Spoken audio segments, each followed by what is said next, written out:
Nothing, I repeat, nothing gets done without energy. I mean, people have to get up out of bed, get in the car, on the bus, on the train, walk, whatever it is, their bicycle, and they have to come to work. And when people bring a ton of energy to work, a ton gets done.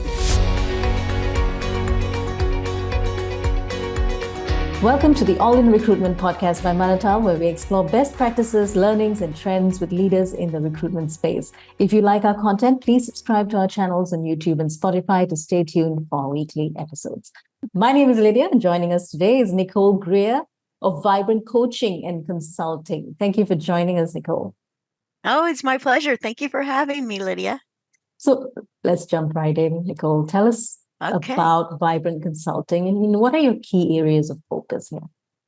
Yeah. So our whole goal is to put together groups of people inside organizations that are happy, that like what they do, are enjoying their work.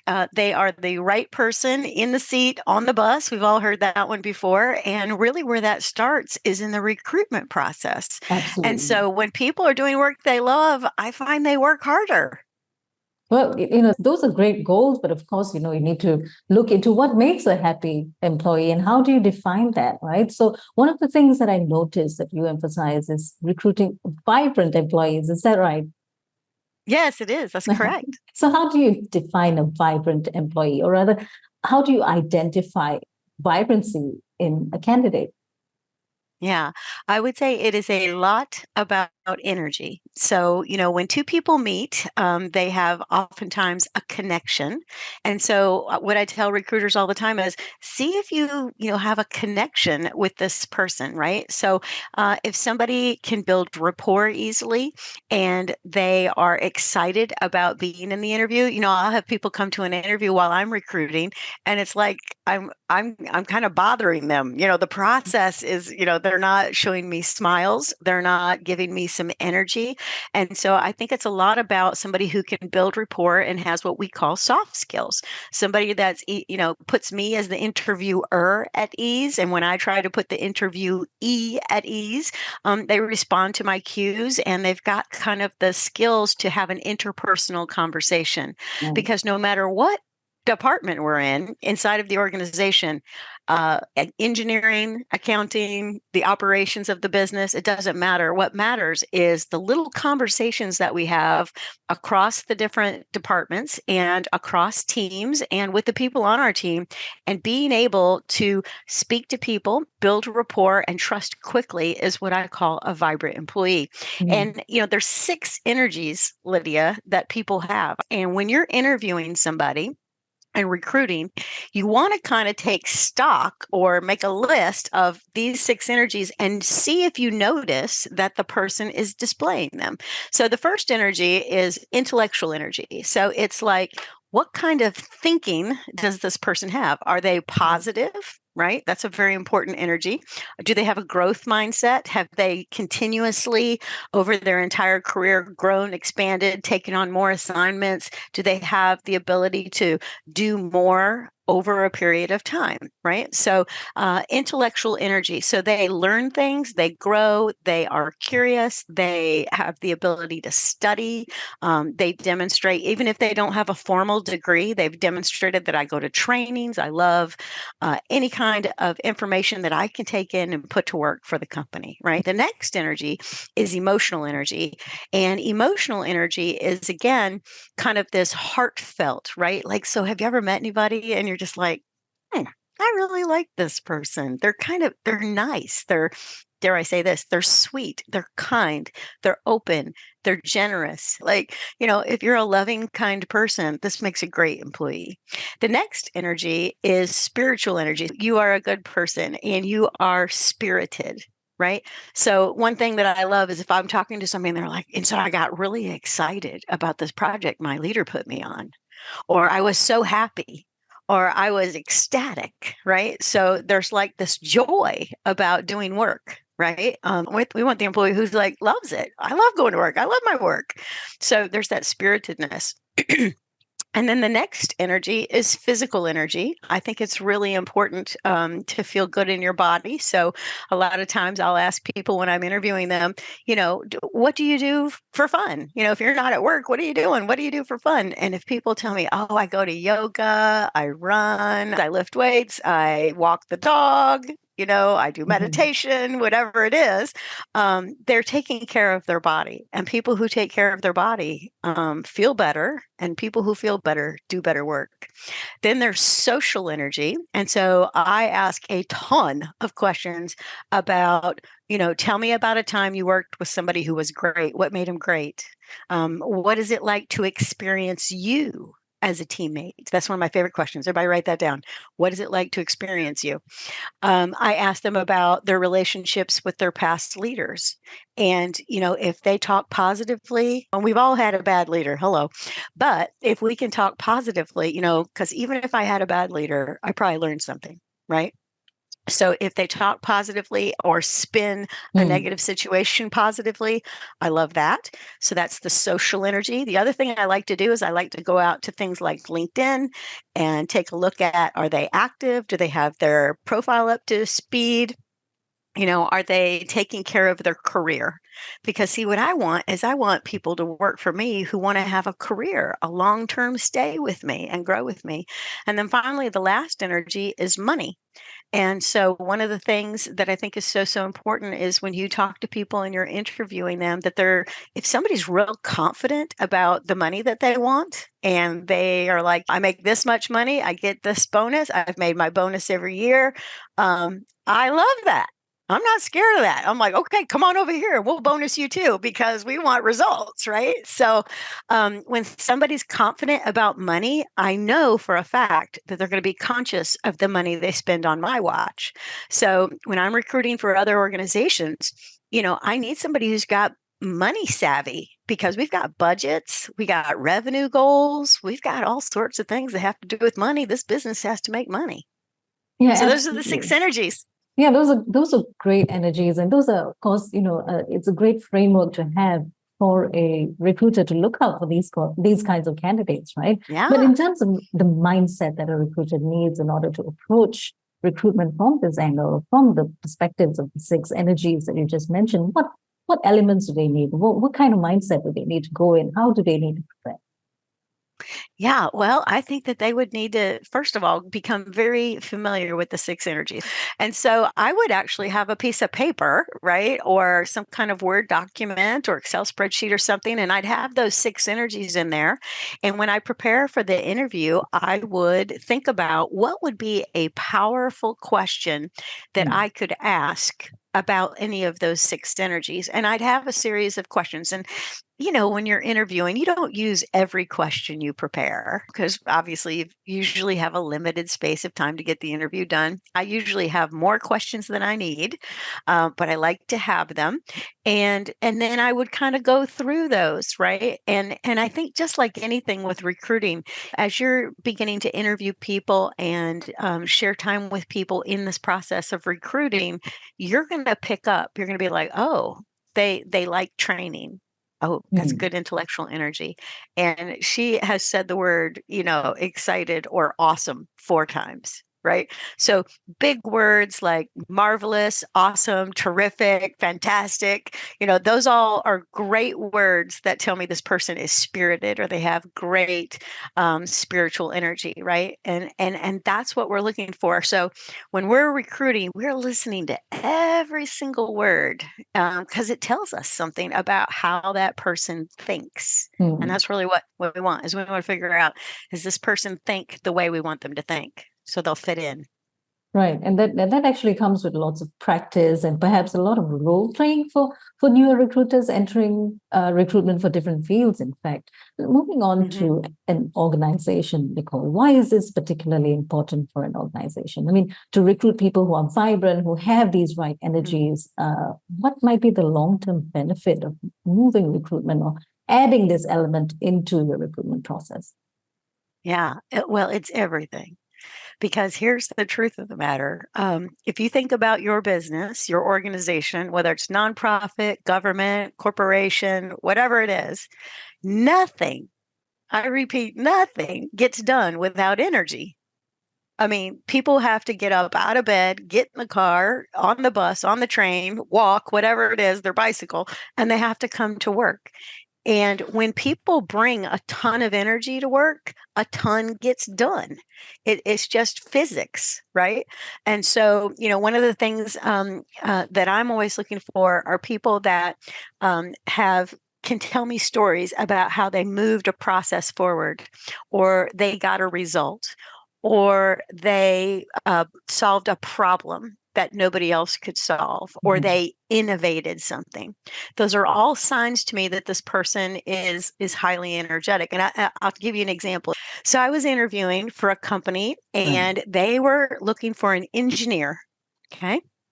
And so I was interviewing these engineers. Now, if you stereotype engineers, they're pretty serious. They're pretty straight faced. They're scientists for the most part. They're like getting stuff done. They got slide rules and calculators, and, they're measuring all this stuff.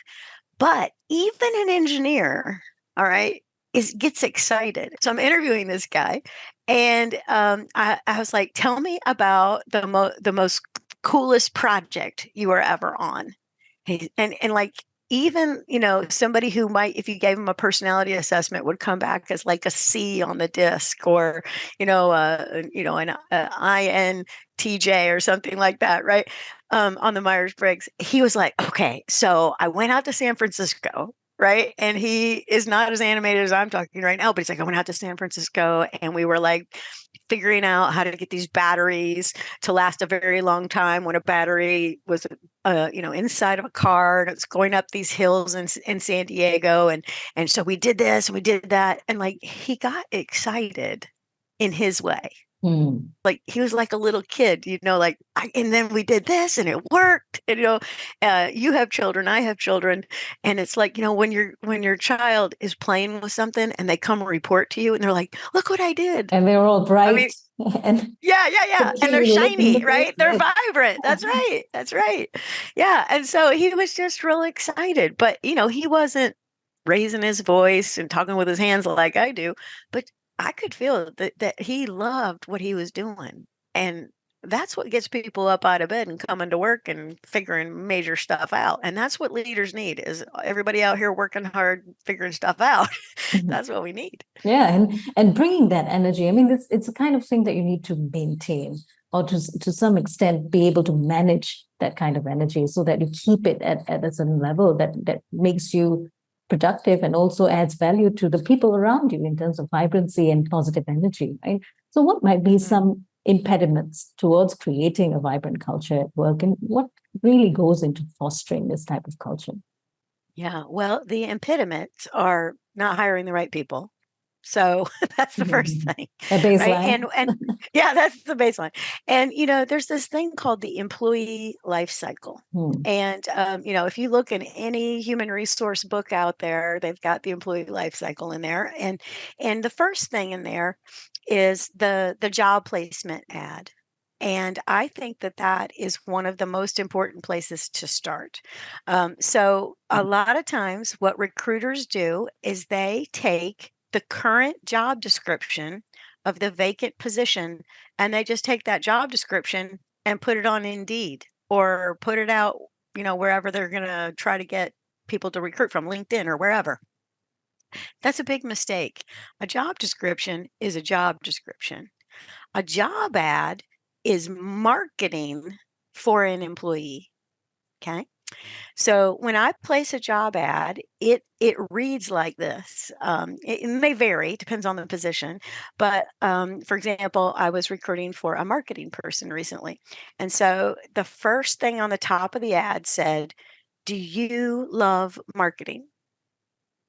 Next thing says, "Do you love coming up with creative ideas to sell products?" I kept saying the word marketing different ways, but it was like, "Love, love, love, love, love. Do you enjoy this? Do you enjoy that?" Now, here's what I think happens is when somebody reads that job ad, first of all, they're like, "Oh, this is different. This doesn't read like a job description." Um, Love. I mean, so one of two things. A non-vibrant person would read that and go, "What's this? This is stupid. I don't Mm. understand. This is ridiculous." Okay, goodbye. We don't want you to work here.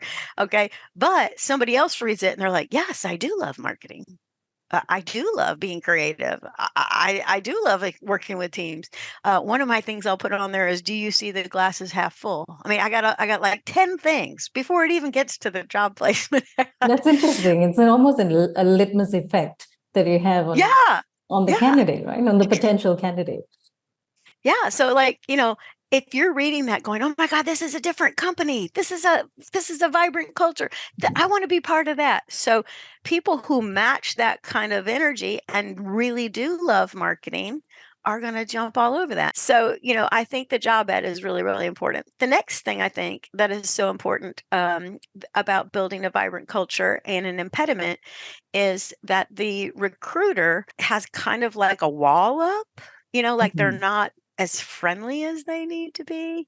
They're not making the candidate feel comfortable. When people are coming to interview with your company, don't have the walls up. Like roll out the red carpet. Bring them in, shake their hand, smile at them, introduce them to people as you're walking down the hallway with them. Teach your people to say hello back. Don't miss that. And I will tell you, if you've got a person in front of you who's awesome and you interview them and you're like, "Oh my gosh, I really liked them. They were awesome." And you were hospitable and, you know, offered them these different things, they're going to go to the competitor and that recruiter is going to be all uptight, have the wall up, and you know who they're going to pick? You. They're going to pick you because at some level, human beings know I want to be in a nice place to work where it feels good. And so I think that's the next thing is interviewing in a really positive, fantastic way. So I Zoom interviews. Even on the Zoom interview, before we get started, I do what you did for me, Lydia. Before we got started tonight, you're like, "Are you good? Do you need anything? Here's the deal. Here's what we're doing." You made me feel so comfortable. And so over Zoom, you can still do that as well, so that people feel comfortable. I tell them all the time, if you are having technical difficulties, just tell me stop, and I'll stop the interview, and we'll get you straight. Sometimes people are interviewing from home, and their kid is crying in the next room, and they need to get up and go check on the kid. That's fine, So showing a little humanity and love during the interview process is important. Now, the next thing Mm. is you interview this poor person. You have to tell them what's going to happen next. You have to say, "Here's what I'm going to do. I'm going to take this interview and I'm going to go report to the hiring manager. I'm going to have a conversation with them. And then as soon as I have that conversation, I'll let you know I've had that conversation." You may not tell them what was said, but you could say, I'm going to have that conversation. And then the next thing I'm going to do is I'm going to follow up with the hiring manager a week from then, and then I'll do this, and then I'll do that. And you won't not hear from me for longer than a week. And so I want to tell you a quick personal story about that. So I have a gal in my life, and her name is Rachel, and she is looking for a position right now. And she is amazing. She's an amazing young woman. She is smart. She has the college degrees. She has all the stuff. She has a beautiful career in terms of the record. And she's in business development. So she's essentially a salesperson. Mm. Like, how many people need a good salesperson? Say, all of us need a good Everyone. salesperson. That's right. I mean, they're not, they're not just laying around out there. So she has been interviewing with several very large companies. I mean, big. I mean, Fortune 50 companies. And she's like, I interviewed with this one woman, and then like I haven't heard anything. It's been 3 weeks. I think that is awful. So I said, "You can't work there." Because if that's how they treat you in the interview, I wonder how they treat you when you've been there 10 years. I mean, or 5 years or 5 months, minutes. I mean, no, you can't work for them. That's what I told her. No, just don't even worry about it. It's over. Because see, it's a two-way street these days. In fact, I often think um, the potential employee really drives the train right now. I mean, it is a employee market right now. And so, why in the world wouldn't the recruiter just shoot her a quick email? and say, they can't make up their minds. We've got 7 candidates. You're in the running. Hang in there.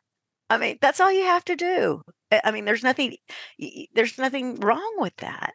So, this person is hoping and wishing and praying they're going to get this job, and then you ghost them. Not good. So I think it's really, Mhm. really important to communicate and think of that person. Then the next thing we have to do is we have to onboard them. Onboarding doesn't take one day. It's not a one day. It's not a 1 hour. Something like we did onboarding for 1 hour. Or No, like no, up to no. That's six not months for right. onboarding. Right. Exactly. Yeah. Yeah. Doing their W-9 or whatever paperwork is where you live.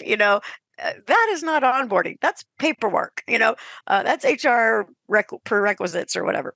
What I'm talking about is like, they're brought in. They might be in a meeting with other brand new employees. Mhm.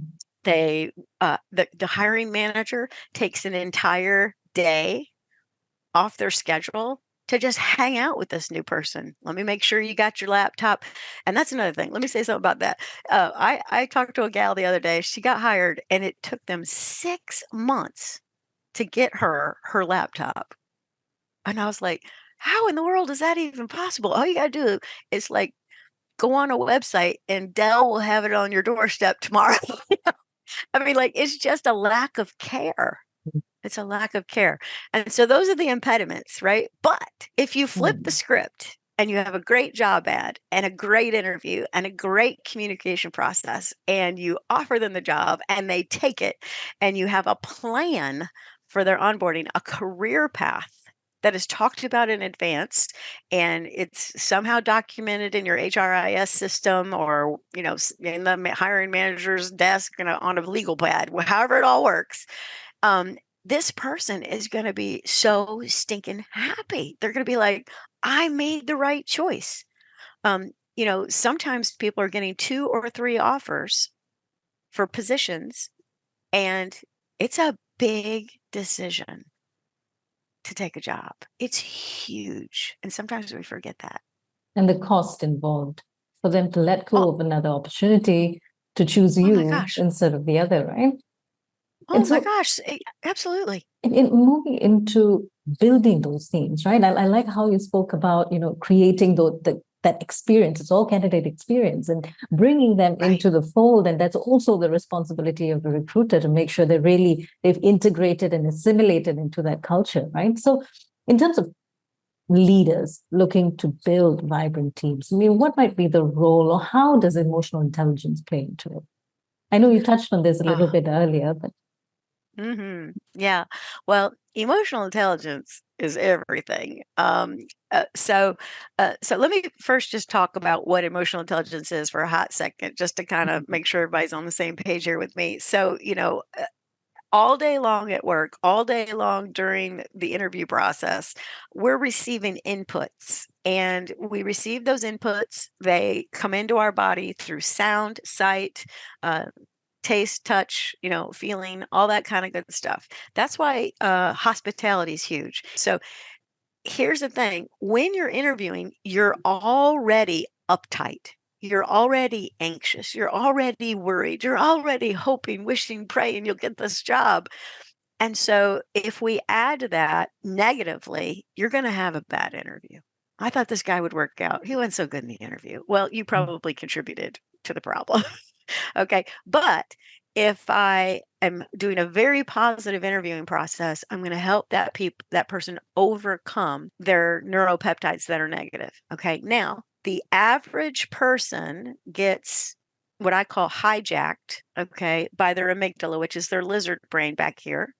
The lizard brain tells you fight or flight, right? And there's 2 more responses: freeze and deflect. mhm. And those all 4 of those can show up in the interview.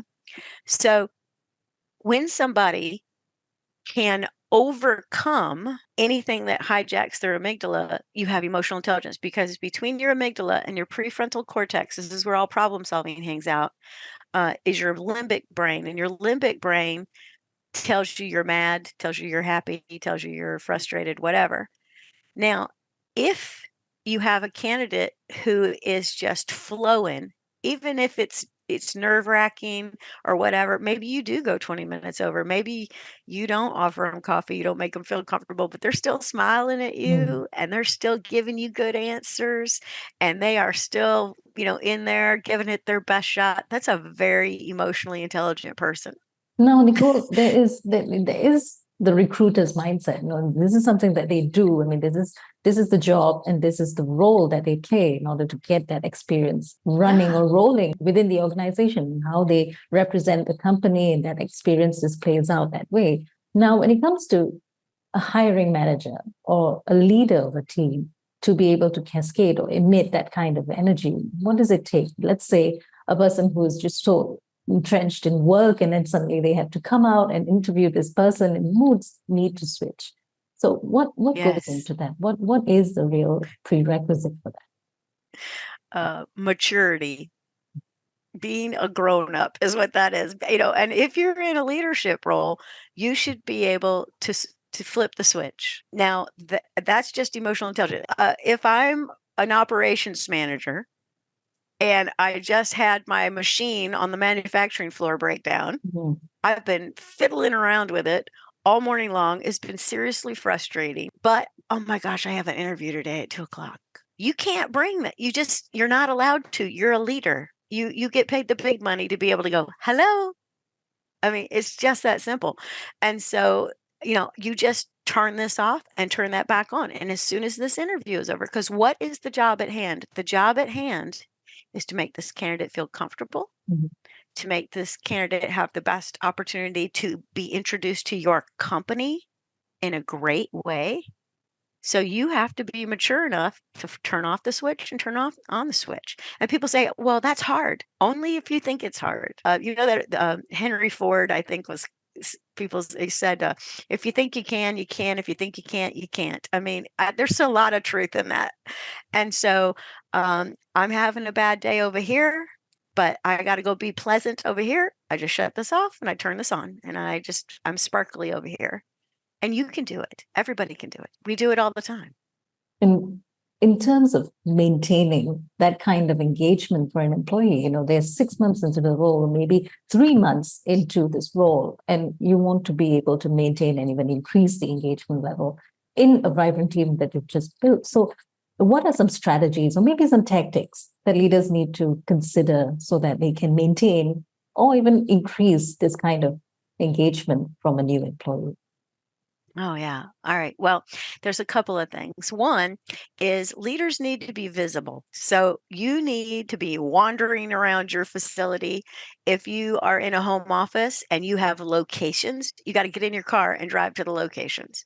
You've got to show up and you've got to talk about several things. One is, where is this company going? Employees want to know where the company is going. Even if it's going downhill, you tell them, I'm coming here to tell you things are going downhill. I need your help. You got to go out and rally the troops. But if things are going great, or you're going to build a new location, or you're going to introduce a new product, you got to get out and get around the people and tell them how excited you are, because excitement is contagious. The leader has to get out there and sprinkle goodness, little bits of stuff all over people. And you have to be consistent about it. So I got a quick story to tell you. So I work with a company that's out of Kentucky and they have convenience stores. Okay. So first of all, just think about that. These convenience stores are open every day of the year. They never close, never have a holiday off.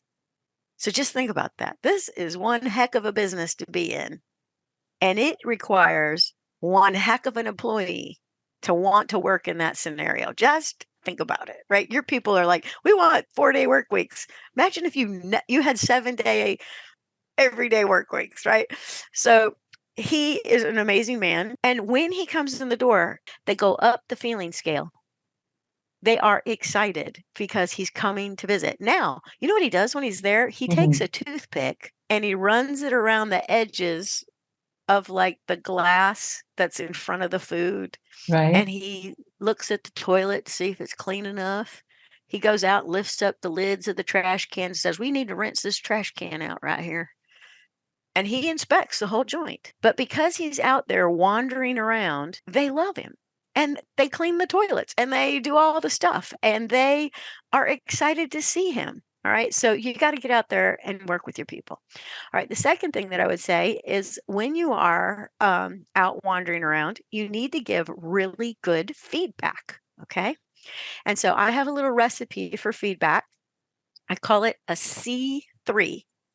And so it's a little Mm. formula to keep you safe. And so a C3 is circumstances, conduct, and consequences. So if I was going to go and, check on an employee and I catch them doing things right. See, oftentimes we only talk to employees when we need to straighten them out. Okay. So, but I catch them doing things right. Mhm.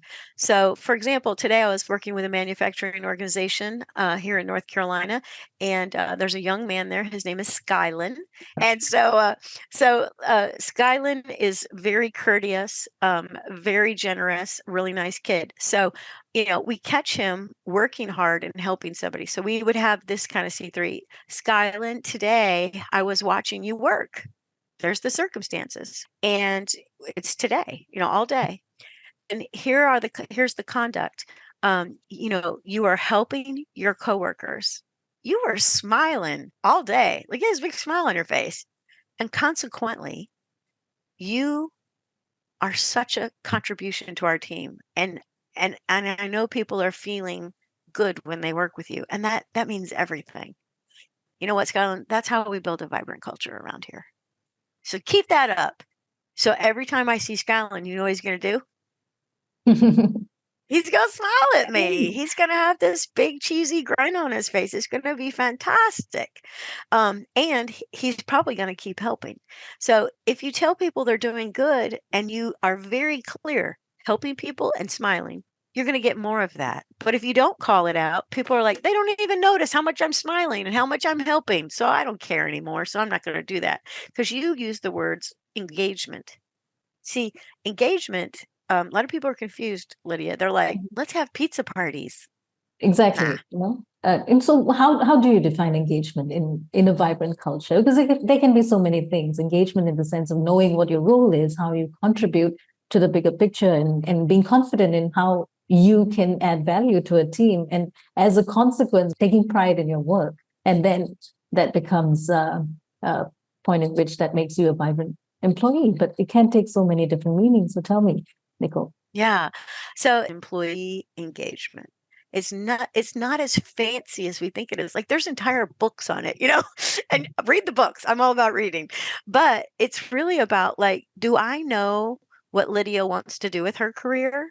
Have I had that conversation with her? Have I mapped out her future with her? Do I know the gaps in her performance? Do I know the gaps in her learning, her knowledge base? And have we communicated that in a way where Lydia's like, okay, Nicole and I sat down and she said that I need to learn more about customer service. And so she gave me this book to read and I'm reading it. That's employee engagement. You Hmm. hand a book to, you need to read this. And then when you read it, you come back and we'll talk about what it says. And then they feel like they're getting what I call developed. Hmm. So, that we were talking about the employee life cycle, right? Right. So you onboard them, and that, like you said, 6 months, however long, it's a long time. It takes a long time for people to get up to speed. And if you hire a vibrant employee, they get up to speed faster because it's all about energy. All right. So you get them up to speed, but you don't stop. And I think a lot of leaders make a mistake right there. They're like, okay, they're in their role. Whew, I can relax.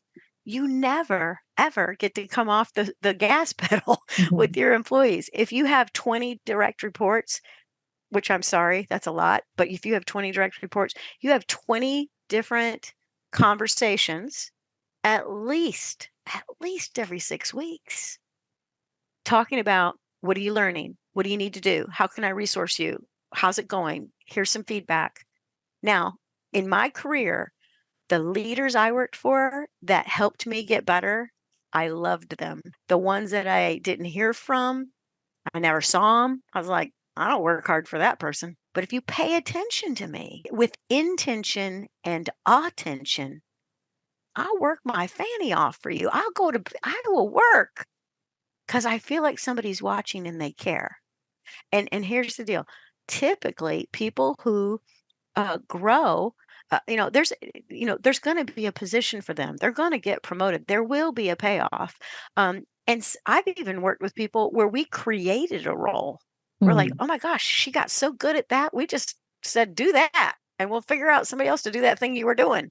The way the world is changing and the workplaces are changing, we can create a position on the fly. I think as recruiters, you've got to have mindsets that can alter or can quickly switch to opportunities. You should be able to see that to a certain extent, to be able Mhm. to identify people like this and see, okay, maybe there's a chance here for something in the future. I mean, that might be in terms of planning or in a more structured environment, looking ahead and seeing where the business goes with that. But also moving on, 100%. moving into recruitment teams itself, right? In a team of recruiters, a major aspect of making sure that you can hire diverse candidates or hire diverse employees is also ensuring that your recruitment team is made up of diverse people, right? So, what Mhm. might be some factors that recruitment leaders, for example, should think about when they structure a team of diverse recruiters, people from different backgrounds? Yeah. Well, I would say work experience is probably the most important thing in my mind right out of the gate because, my background is the restaurant business and multifamily. Mm. Okay, so I worked for a company that built beautiful apartment communities.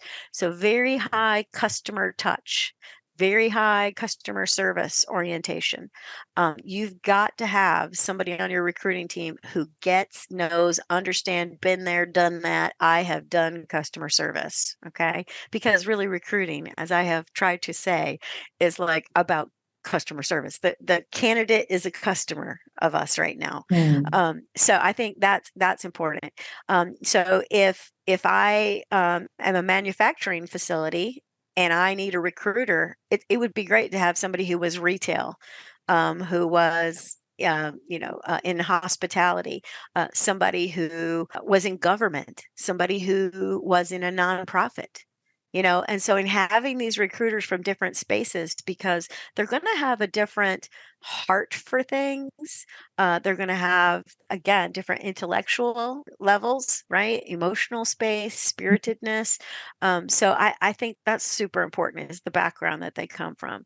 The other thing I think that is really important, which is more of a commonality than a diverse thing, is you want to hire recruiters who are curious. If you can't hire a recruiter that's like, I know, I don't think this is the right, I don't know, I don't think so. Like if you have people who are judging up front instead of curious and open, that person is probably not going to be a very good recruiter. They're going to miss somebody, Mm. right? So there's diversity of thought. There's the curiosity of, you know, going in, asking different questions, all legal questions, of course, but asking all these different questions. So, like, the diversity of thought and curiosity, I think, go together. And then I think also like the age of your recruiters. We're not supposed to hire people based on their age. So let me just say that. However, if you have a seasoned, I'll say it like that, a seasoned recruiter, and then you have like a, bushy tailed, bright eyed, I just graduated from university with my HR degree recruiter. Oh, I love those people because they're excited, right? Then you can get the two different perspectives, right? Of the more seasoned recruiter and then the brand new one, right? And they're going to might see things differently. And if those two people can love and respect each other, there's that love word again. And they can, the young recruiter's like, I think we should give him a shot. And the seasoned recruiter's like, I'm not sure because that thing that he talked about, you know, if you can balance that, like, exuberance and enthusiasm for like, oh, let's give him a shot. And, the wisdom of the seasoned, I'm not sure about that. And those two people can put their head together. That's fantastic. So I think my most important thing would be the keeping an open mind, and being curious about people. That's the commonality you want. Mm. Maybe difference in seasons, experience, and maybe where their background comes from would be another diversity item.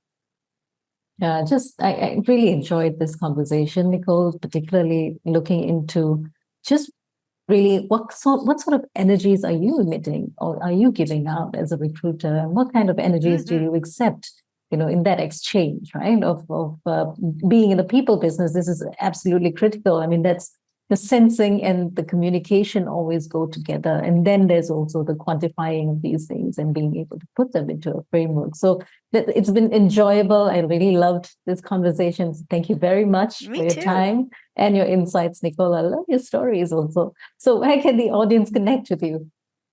Oh, it's really easy. Just go to www.vibrantculture.com, and there's a place to book time with me, and Hmm, links to social media and all the places and all the things. So just go there, vibrantculture.com.